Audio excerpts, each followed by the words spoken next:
The following is a special presentation of Tony Kurre Radio. There he is. Welcome back to look at us. I got the jacket on today. You got the tie on today. We look like we're ready for success, my man. He is Mark Ingram, the UAB Athletic Director. Yes, we are. And, of course, this is called the UAB Director's Chair, a little podcast we do every single week right here with, of course, the man, the myth, the legend, the guy who puts it all together for the UAB Blazers. How you doing, brother? Everything good? I'm excellent. Yeah, doing great, man. How you doing? What's up? What's it like for an AD now that your two major sports, obviously? How many sports does UAB got? 18, 37? No, 18, right? Sports, yeah. So obviously you got a lot going on, and it goes throughout the entire season. There is no reason for the season when it comes to sports because it is the reason for the season. It's all year.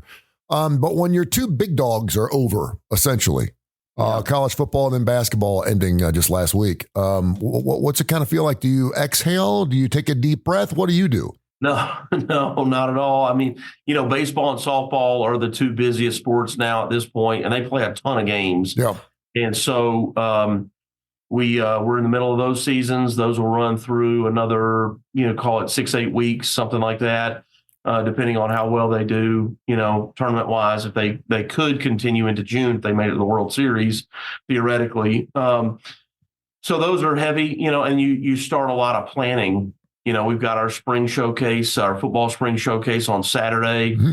Here at our football practice facility at 10 a.m. It's a free event. I hope everybody will come out. Love it's at the practice facility, by the way. Love that. Yeah, I think what we're going to be able to do is create a little bit more of a carnival-style atmosphere, family-friendly festival kind of thing, Good. Food trucks and bouncy houses and it'll be interactive with the players. Post-game, we're going to let everybody go onto the field, what I'm calling the game field where Legacy Pavilion is. That's where we'll have the football parts and we'll let everybody come out and take pictures with players. I think it'll be a lot of fun. And then we have baseball and softball at home later on that day. So we got a lot going on. Dragon egg hunt on the baseball field. We've done that for several years. That'll be after the baseball game on the baseball field. So that's a lot of fun, too. It's going to be fantastic. Lots going on down the UAB campus. Check them out to uabsports.com. uabsports.com. All right, so something I do every week before we do the show, I like to find out, we talk a lot about stuff at UAB, obviously, but I want to know what's going on in college sports, and, man, it's all over the place. Yep. West Virginia President Gordon Gee has said we're in an existential crisis in college sports right now. Syracuse chancellor said the current model for governing and managing college athletes is dead. This group has come out and wants to create something called the Super League. And I know you've already read about it. It is 7 10-team leagues with an eighth league that's kind of like a promotional league. This is kind of built like the European football leagues, which I'm not against. But it does have 70 teams, including Notre Dame and SMU, but it also would include all 130 teams with the opportunity to be promoted up into that topper tier so they can compete for a national championship. There would be no committee to pick teams. It would all be based on wild cards and how you finish in your particular league. And the other thing I think is really interesting is that universities would actually have a piece of this pie. They would actually own a piece of that pie. And yes, it would be based on, how much money you're putting in, how much money you're getting out. So obviously an Alabama would earn a little bit more than, say, a New Mexico State, just based on how successful they are in their league. Just right off the bat, I know you hear a lot about these things well before the rest of us do. So you probably knew this has been out there for a long time. Your initial thoughts on the Super League in college sports? Well, I think I appreciate people thinking. I think that's what's most important is people are talking about new ideas and talking about ways to creatively, balance competition. We've gotten away from the spirit of competition by engineering the fact that the SEC and the Big Ten are going to get all the college football playoff money, basically. So you should not be surprised that they will be more successful. If you engineer it that way, well, then, of course, I think the arrogance of the people involved in this Super League discussion to say that that what's basically the group of five, that we could perform at a level to move up into that league, I think that's nice. And by the way, once you get in that league, you stay in that league. No, you can be relegated. The G5 If they're in, the G5 cannot.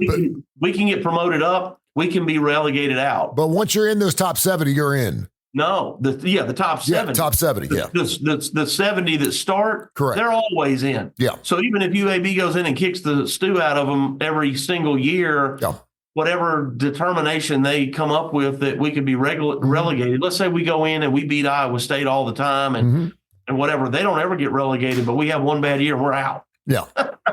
So again, if people engineering this thing a certain way, it's kind of hilarious because they're the truth of the matter is, Tony, they're just so terrified of us.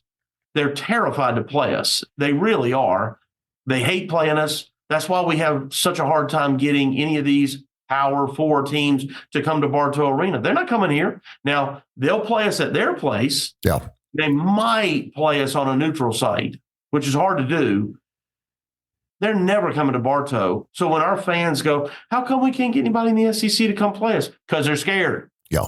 That's the answer. Don't look anywhere beyond that. They're terrified. We all get the same data. And the data is that if, I might be off a percentage or two here, okay?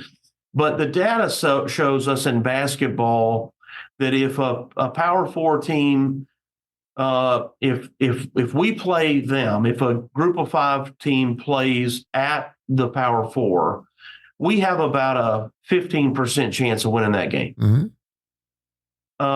If we get them on a neutral site, that jumps up to like 29%. If we get them at our place, it's like 45% chance. It's still not even 50% chance. Yeah. But think of how different that is than if you played them at their place. Sure. And, well, they have that same data. So we're trying like heck to get them here. They're trying like heck to not play us here. And if we're lucky, we get them on a neutral site, which is why we play these games. You hear them, there are these Thanksgiving tournaments. And the Asheville series, which was nice. Last year we went to Asheville and played Clemson in Maryland because we get them in what's called an MTE, multi-team event. You get it at an MTE somewhere, and then you got to play them. And they kind of have come to the place where they know they're going to have to do some of that. But even some of those teams, Tony, they'll go into those tournaments and they'll say, hey, we'll play in that tournament. I'm a Power 4 school. We'll play in your tournament, but only if we only play other Power 4s. Yeah. Because if they were to lose to a G5 team in that tournament, which they know they might, their fan base will not accept that. Obviously, their fan base wants them to win anyway, but it's the fragility of their own job security. It can be understood that I don't know, whoever, Georgia can lose to Illinois, but they can't lose to UAB. Oh, and by the way, UAB fan base won't accept that, right? By the way, UAB had Clemson down by 9 there in Asheville. Yeah, you were there. I mean, I was there. Yeah. So that's just the reality of the deal, and they'll even write it into their contract. It's unbelievable. We've had situations where we did get a Power 4 team to come here, but they wrote in the contract that we had to use their conference officials. Yeah. That was the only way we get the game. Yeah. So we go, all right, because we're so desperate to get the game in Bartow, can we also buy you sandwiches? What do you want? You want sandwiches, hot sandwiches? We'll get you hot sandwiches. Sure. Yeah, I mean, I get that, and I get it from the big boys league too. I mean, if you were in a Power 5 or Power 4, you'd be doing the same thing. On your end, you got to protect your school, you got to protect your home, and your job is to worry about you. Yeah, exactly. And a win for you would be huge. A loss for them would be even bigger, but a win for them is not that big of a deal. That's right. And so and then you throw in the concessions and everything you get for having a home game at the Bartow Arena certainly plays well for you. UAB Athletic Director Mark Ingram joined us here. We're talking about the Super League. So let me back up for a second. We are in an existential crisis.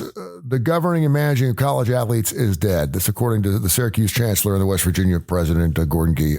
True? Let me ask you, if nothing changes right now, if everything stays the same right now, nothing changes, is it dead? Are we going down a rabbit hole? Or is this just pure knee jerk again? The problem we've got, Tony, to sort of partially agree and disagree with that president, is we don't handle enforcement right. The NCAA doesn't handle enforcement right in its interest in being completely fair and judicious, which I appreciate. I've been in those meetings. I've been in those infractions conversations with former institutions. They work too slow and they don't involve the right people. So using the NFL as an example, when the Deflategate thing happened, we remember these sign stealing, Deflategate, allegedly sent somebody to another person's practice to film practice. We remember these like one-off things in the NFL because they don't happen often. Yeah. They don't violate their rules often. You know why they don't? Because if a situation were to arise, the NFL sends an army of investigators to whatever, Kansas City, Dallas, Los Angeles, whatever the team is. They send them there. They're there for a few weeks. They investigate the heck out of it. They talk to and meet with more people than they could ever dream of. They quickly get together. The investigators themselves know a lot about the sport. So they are in some cases former coaches, former players that are involved that know the questions to ask. Yeah. And then they come out with a ruling. Within 3 weeks, they go, hey, here's the deal. We found that you did this, and you can appeal that if you want. But here's the deal. You're going to be fined this much because the owners agreed that this is what the fine policy is. So the policy's there. You agreed to it. End of discussion. And coach so-and-so, player, whoever, are suspended. Yep. And you don't like it, who cares? You're not leaving the league. That doesn't happen in college. The problem in college is you get let's just say a football coach there's some infraction, and they go up there to Indianapolis and the infractions case is happening. They've got this hearing and the people in the room don't know the questions to ask. The people in the room aren't other football coaches. So the football coaches might be able to say, if you were one, they'd be like, well, I know exactly what to ask Tony. Did you ask him this or this or this? Oh, no, why not? Well, we didn't know to ask that. That's right, because you're the faculty athletic rep from school U, and your main job is that you're a botany professor and you're an awesome person who loves sports. And I appreciate you, but you don't recruit and you don't coach. This is like when Hollywood came to Capitol Hill to talk about AI. Yeah. and the senators and House members were trying to ask questions and they had no clue what to ask. They don't know what to ask. Yeah. Listen, and that's not their fault, right? Like, to be very clear, for the infractions committees and enforcement people, it's not their fault that they didn't coach, but it's the system that we've created to where we don't have the right people doing that. And so we don't enforce fast enough. We don't stick strictly to it because we don't have the right, I think, mechanism in place. I don't think it takes a lot to fix that. And so people are like, man, I'll break whatever rules I want to break because by the time they catch me or try to enforce it, I'll be 2 jobs away from now. Yeah. I'll be so far gone. And the athlete who committed the violation with me, they're already in the NFL or the NBA or Major League Baseball, whatever, or not. They've moved on. And then they hit the school. So now you got the school is penalized and the coach who did the thing is gone. The athletes are gone. And the only people that really get penalized are the team now who had nothing to do with it. They don't even know the people you're talking about. It seems to me that the biggest, it seems to me, and obviously being a fan of UAB, which is considered a group of 5 school, the biggest sticking point to me is how to figure this thing out where everyone has an opportunity to vie or play for a national championship. And we're certainly talking about the basketball. You have 350 teams, and in college football, you only have 130 or 140. And so I appreciate the fact that the Super 7 group is trying to figure out a way to get everyone involved because all 130 are going to be trying to get themselves involved. Well, yeah, but I mean, the initial thing is all 130 teams are in. That's what they're selling. They're selling it as 130 teams. You're all in. You all have a shot. Now these 70 are going to be in this tier. They're never going. They're not going anywhere. And then we're going to give you a chance to jump into this little middle league area, this 8th thing, which I don't really understand the European football model. Right. And then perhaps be regulated up. And it almost sounds like high school football with classes. It almost feels like that. And in that particular case, you really don't want to go from the European Football League. If you do well enough, you could move up. Yeah, and be a part of it. but you could also move down, and so I get that, I understand that, and I don't know if there is a perfect answer for this, and I don't know if there's any type of a responsorial type of answer to a way of getting all teams on equal footing, because you're not on equal footing. You're not financially. You're not rating wise. You're not television revenue, and so I get that. And I guess the way it is now, it's about as close as you can get to getting an opportunity to having a group of 5 rated team to get into the playoffs and everything else. And we'll certainly see how that goes with the 12 or 14 teams next year. But I mean, is that the biggest sticking point for a school like you? Because there are a lot more. Here's the thing. There are a lot more group of 5 schools than there are D1s. I mean, it's 70-30, 70-50, 70-40, whatever. But I mean, as far as the little guys go, to me, that's what makes college football go for me. Yeah, we're about half and half of the P4 and the group of 5. It's about 50-50. But if you throw in the D2s and all those other schools, they play basketball. Well, yeah, 360 basketball teams. Yeah, Division I basketball teams. And so that's why, like so there's a lot more little guys out there than big guys. Oh, yeah. There is. Just correct. Period. So then that's kind of what I meant. Yeah. In basketball, I'm sorry, I was thinking football. But in basketball, 100%. So, yeah. So you have to figure out a way to appease those little guys and make those little guys happy, because they are what make college sports go.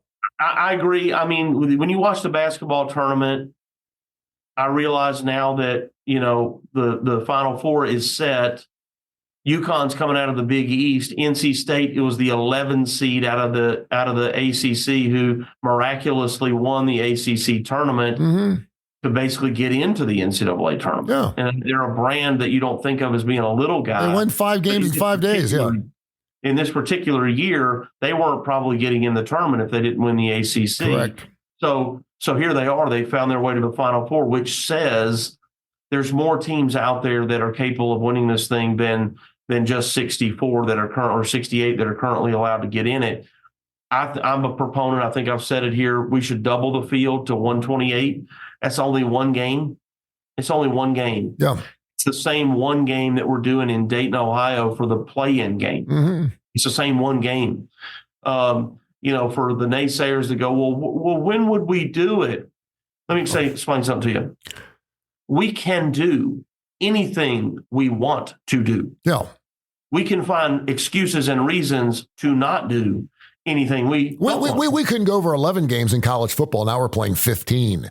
Well, right. the kids have to practice, and they also have to school. What about Christmas vacation? Right. Blah blah blah blah. We've added 4 more games, and I mean, no one's pitching a fit about that. We can do anything we want to do. Yeah, and I mean, if we want to do it, we can do it. Yeah, and I'll tell you this: as much as I love college hoops, there's one thing I don't like about it. It's too damn short. I can't believe I'm saying this, but every time everyone plays, you're cutting the field in half. The tournament's awesome. And it's incredibly awesome. But I'm sitting there, I'm waiting on later on tonight because I want hoops. I want Thursday night hoops, and I ain't got no hoops tonight. I'm going crazy, and I got to wait till 2 games on Saturday, and then it's over.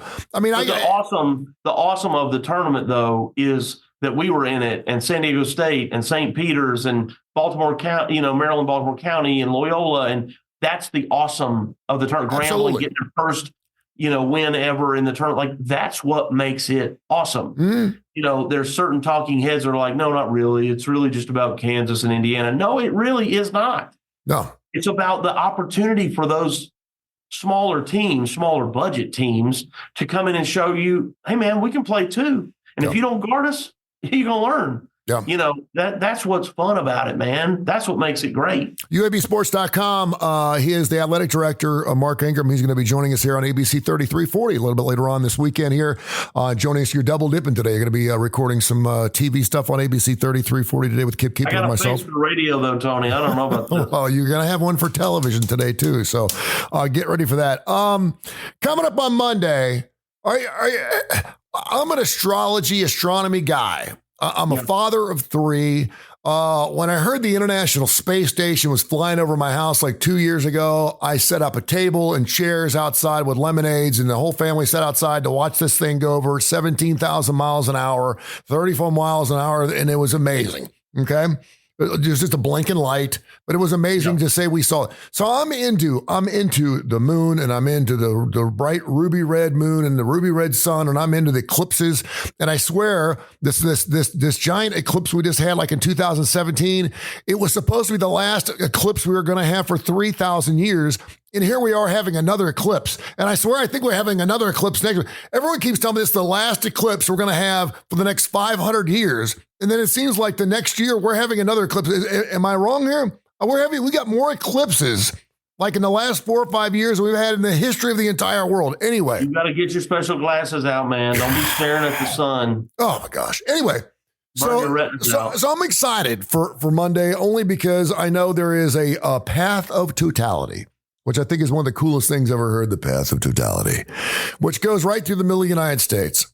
We weren't even close to that. I think we were like 85% tier for the last thing. And I honestly remember being on my driveway and I noticed that the shadows of the sun were kind of cool because they looked like little smiley faces. They were all over. It was kind of cool. It only lasted about 30 seconds, at least in my household or my driveway.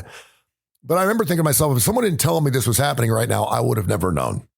It wasn't like the world stopped, and the dinosaurs started running for the tree. But it was no big deal. So I don't know what this thing's going to be like on Monday, despite the fact it's 85, because it almost has to be a thing of totality for it to really be effective. Now, I understand that if you are in the path of totality, it is a spiritual experience. It's like the Northern Lights. I mean, you got people from the Weather Channel crying. Yeah, Jim Cantori, who's seen thunder snow 16 times, he's crying on air. I mean, that's how spiritual this experience is. My biggest problem is Bonnie Tyler. Total eclipse of the heart. The song Total Eclipse of the Heart from Bonnie Tyler. Now, I've got that song. Turn around, Bright Eyes. Turn around. I've got that song on a K-Tel album. It was called Circuit Breaker. Remember the old K-Tel? Oh, yeah. I was looking through them a couple days ago. Yeah. They're going for like $19.99 on eBay. So I got this K-Tel album called Circuit Breaker. And that song, Total Eclipse of the Heart, was on it. And the only reason I bought that album was because Bonnie Tyler was gifted in a lot of areas of her life. She's a very attractive woman. And at least on this picture, this promo picture they had on the album, it was like, wow. And I was like 12 or 13 when I got the album. Hate the song.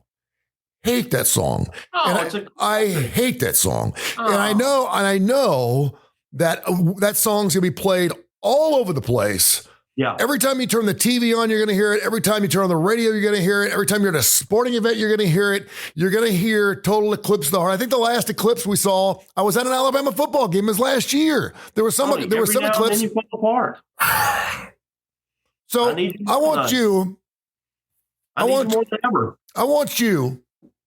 to give me today here on the UAB Director's Chair songs that you hate. I mean, songs that like you just like. Is there anything that you loathe? Like every time you Macarena? Ugh. I don't like anything where you got a line dance. If it's a line dance song, I don't like it. But you're not a line dancer. I will go to the bathroom for 4 minutes to avoid the Macarena. I'd rather stand in the stench of the bathroom at a ball game than to hear 2 seconds of that song. I was sitting at a Moe's barbecue yesterday with my daughter. She had a doctor's appointment and Dream On came on. I cannot stand that song. Aerosmith, Dream On? I don't know why. I love Aerosmith. I brought them on. I love the band. I think the song, and if you love that song, I think it's great that you love that song. I'm glad people like that song. I mean, I like the fact that people love Taylor Swift and they love Celine Dion. It's just not my type of music. And I'm not saying, I'm not being soccer fan here. How could you not like this? This is great. I'm not going to be that guy because I understand music and I understand that you may love a song and I may not like it, and that's okay. And I don't know why there's particular songs that I just cannot like. There's certain versions of that song that are better. Like they did one with a full orchestra. Mm-hmm. It was really powerful. Yeah. It's more, they redid the song and it was better than the original. But they bring in the power of that full orchestra pit, man, and that was pretty great. I just hear the first couple notes and I'm like, oh. And I don't know why. I really don't. It came from a good time in my life. I get this on the K-Tel album. You would think it would bring back some great memories. Is there any other songs you can think of that when you hear it? I mean, is there a classic rock song that, like 10cc's I'm Not in Love? I'm not in love. Don't forget. I cannot. That's every time I hear that song, it grates on my nerves to the last end. I mean, I cannot even sit. And most of these songs I had to play during my career on the radio. So I would do everything I could to run the hour long. You know, I would talk extra long just so we wouldn't have time to play that song at the back end of the hour. Is it time for us to create a new? We need to go back to maybe that's next week's topic. Let's talk about the song. Give me a minute. Let me think about some stuff I hate about Macarena, because that is definitely one that I hate. Think about some songs that would surprise me. I want to hear a Slaughter song. I want to hear something from God. I want to hear some stuff like that. Okay. All right, have that for next week. I want to hear some songs that people would, because I mean, a lot of people. My daughter is 11, and I said, "Do you know this song?" She said, "Yeah." And I said, "How do you know this song?" She goes, "I hear this song everywhere." Warren, Cherry Pie. All right. All right, I want to hear a list of these songs next week. Give them to us. Tell everybody how they can find everything that's going on at UAB and what's happening now with the baseball teams, softball teams. What sports are going on right now? You want people to come out and see? Yeah, come check us out, baseball and softball. And this weekend, we've got, like I mentioned earlier, the football spring showcase at the practice facility. Parking is free around campus. Admission is free, and we're going to have a lot of kids games and food trucks, and you'll be able to get out really close to the team on the field. Feel free to bring a lawn chair, you know, like a umbrella chair. Good. Bring one with you if you like. We're going to set up under the pavilion, but the weather's going to be gorgeous. And then from there, after you spend time with our team and take pictures, you can walk across the street to baseball and softball. We're going to have a lot going on over there, too. We're going to have some other inflatables for kids. Really a great day for families to be able to come out and spend time with the Blazers. It'll be a good time. Fantastic. USsports.com, UABsports.com. Check out their websites, everything, and make sure you check out this show. Show's doing fantastic. And, of course, wherever you get your favorite podcast, we're available on every major indice right here. And check out Mark. He's going to be on ABC 3340, 1030 this Saturday morning with Kip Kiefer and myself, Tony Curry, show called The Starting Lineup right here on Tony Curry Radio. Thank you, Mark. Yeah, man. Thank you, guys. This has been a special presentation of Tony Curry Radio.